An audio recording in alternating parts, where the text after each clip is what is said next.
Darling. Thank you very much, Chair.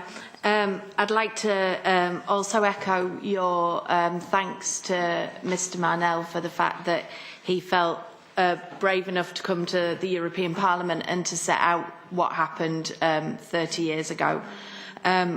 This is one of a series of historic miscarriages of justice in the UK. But I think we need to recognise that these miscarriages of justice happen to real people, have had very real life consequences for those involved. People blacklisted and unable to get work in the industries and trades in which they were skilled.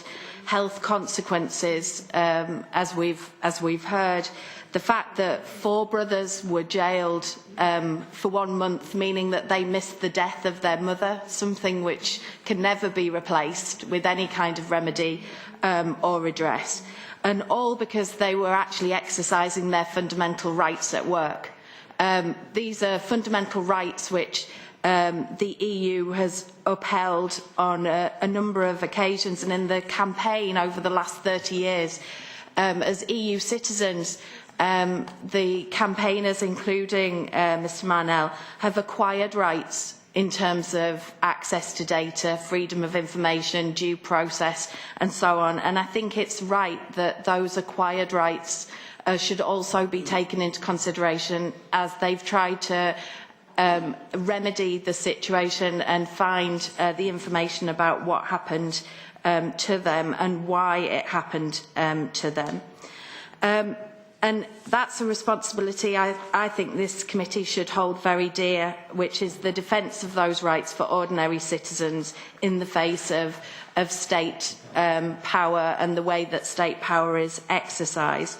So I know that the Commission have said that there's an analysis going on. I recognise that. I'm sure we're going to have another opportunity to hear what the results of that analysis are.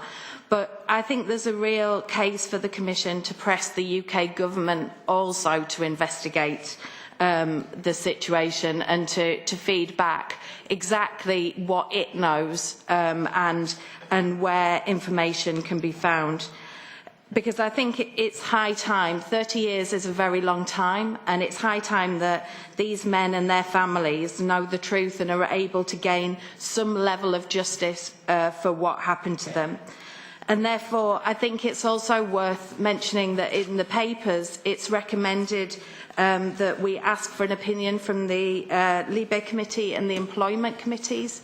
I don't know what the scope for that would be, but I think that in terms of the respect of fundamental workers' rights and the respect of fundamental rights to fair trial, to redress, to freedom of information, we should do what we can to ensure that there's a fair resolution of this historic miscarriage of justice.